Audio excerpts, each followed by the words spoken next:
Hello, hello, and welcome to my evening time fish room. My name is Sean Morris, if you're new to the channel, and we're having some sad times here. Now, I've been keeping marine fish since 1987, and when it comes to the disease called ick, you win some and you lose some. Well, you win some and you lose a lot. When you lose a lot. So, for those who aren't familiar with the setup, this system here, this system here, this system here, this system here are all interconnected. These two and this one are independent. This, being as it is down low, used to be my kinda hospital tank. Then it became my grow out tank. Then it became my hospital tank again, but I didn't set it up properly. And the fish that I put in there didn't do well. Hyposalinity was not enough. And I don't know if I didn't drop it down quick. Currently running hyposalinity in here, I have 2 left. But seeing as how I've been down this road several times, and full disclaimer, this does not work every time. I haven't done this every time. I'm not claiming that I've had 100% success. Obviously, there's a fish that's going to die right there. And there's, at this point, really nothing I can do about it.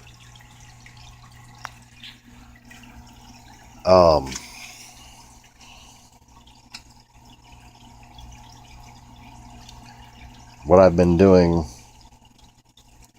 today has been cleaning out the bottom of this tank.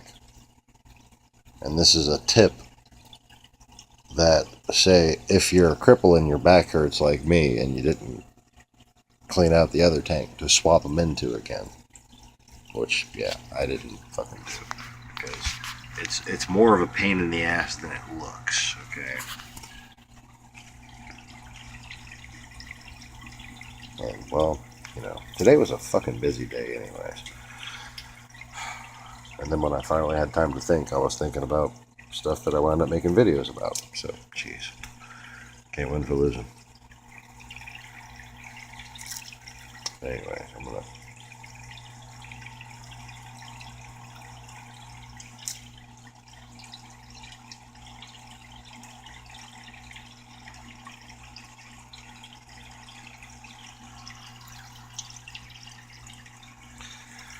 cut that light.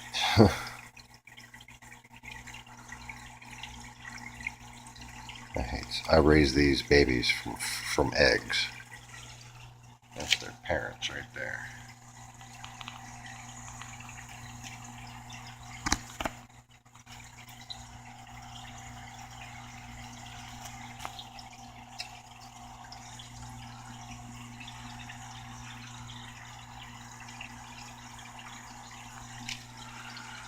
Anyways, so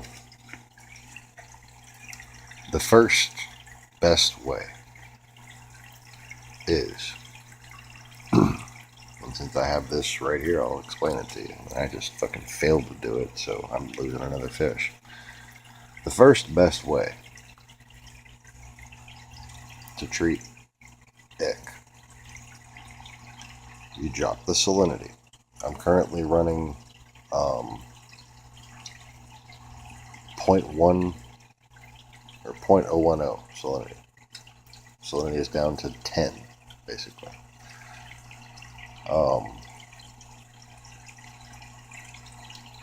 Yeah, short.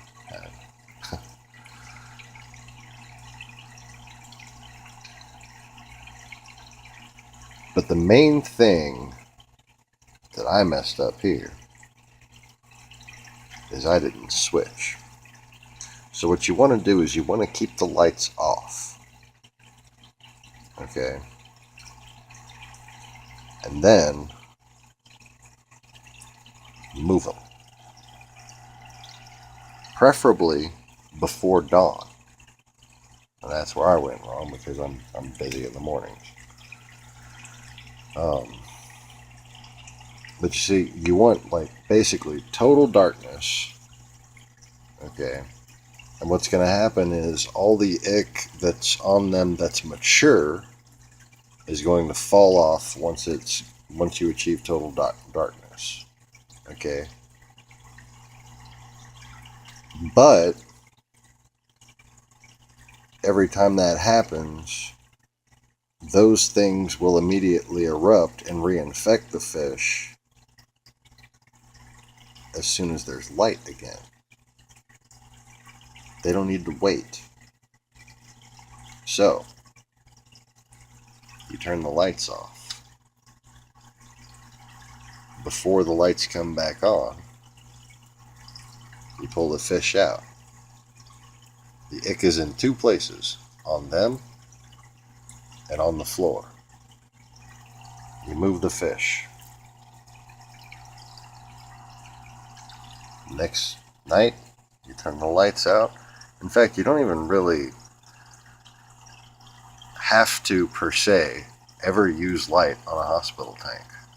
In fact, some would argue that you shouldn't use light at all on a hospital tank. Here you can see mine. They're on light cycle right now. I have like fry levels of light right now. This is what I use to diffuse and adjust the light for when I've got babies in here. See,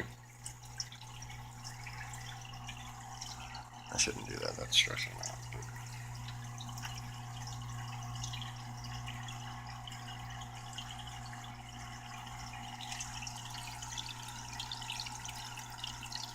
My poor babies. Okay, so when you switch the fish, they all go to the bottom. All the little cysts, all the ick cysts, go to the bottom. Then you switch them to the next tank. That next day, they're in a new tank and there's no ick cyst on the bottom when the whatever light level you have goes on. Or if you don't turn the lights off, whatever. Now, if you leave the lights off, the reason why you can't just leave the lights off without using copper is because after 8 days, or a certain number of days, I forget. After a certain number of days, even without light, the ick will go back out into the water column and find prey. So, by switching the tank from one tank to the other, you stop the cycle in its tracks. And as soon as those fish are spot free, you switch them again, no more spots. You switch them again, no more spots. And there's nothing there. Because you've been using clean tank, clean filter, clean everything. Savvy? Now, to do this, obviously you need 2 heaters, 2 filters, 2 tanks. The 2 heaters is where I fall short right now. I need to wait a minute. 1. Did I just buy a heater recently? I think I have another heater lying around and I forgot about it. Anyways, I thought I was going to make an excuse for myself, but I shot it down myself. Anyways. So.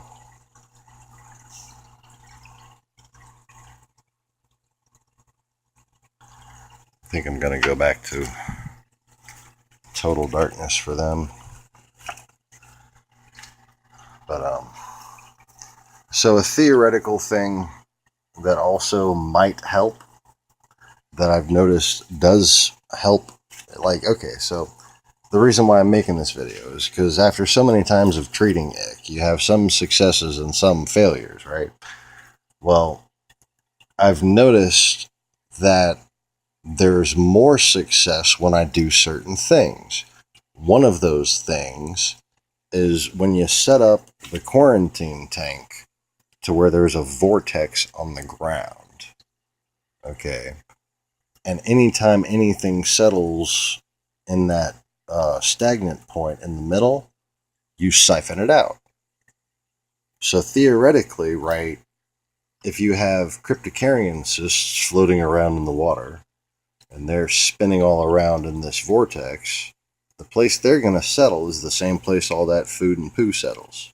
So you suck that all up and you use, say, the end of a little scrubby bit like this that I have on the floor so it doesn't infect anything else. And you just, scrape the clear glass bottom of the floor. Not that clear. That's just getting nasty in there.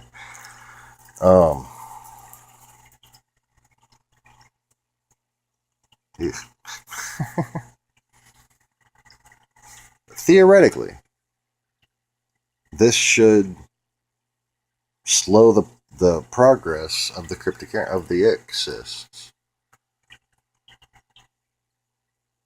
and be a considerable help in saving fishes, or your fish's life, a fish's life.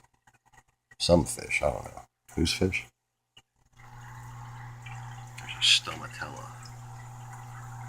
on the back wall. Way over there. Maybe it's his fish. Anyway. How do I get back? How do I get back? Alright, so to sum up in this video that's gone on way too long, Paragard. That's the gentle medication to use for anything that's wrong with your fish. Hyposalinity. And you always want to make sure you purchase a second specific gravity meter. You don't want your icky stuff. You want to use separate receptacles in general. I have my separate hose with the orange tags on it sitting down there. I've got my separate salinity meter sitting over here away from my stuff. And anything that gets cross-used gets washed with soap and water. Fresh, hot water. You don't want to touch anything and then let it get in your tank. You don't want anything touching them and let it get in your tank.